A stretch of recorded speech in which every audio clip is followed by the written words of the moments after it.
So if you want to silence unknown callers, the first thing we need to do is make sure you are running iOS 13 or later.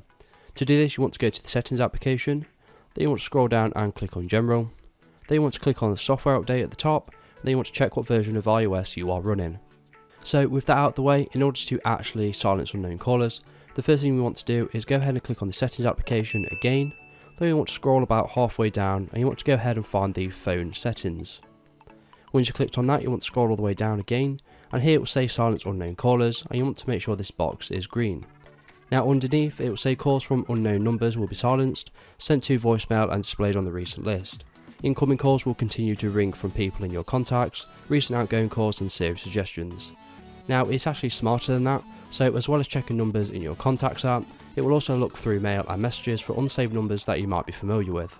Also, when calls are carrier verified as genuine and not spoofed, you see a tick next to the number to let you know that it's probably not yet another spammer. So if this video is helpful, please leave a like and pass on to someone who may find it helpful as well. Thank you for watching and have a good day.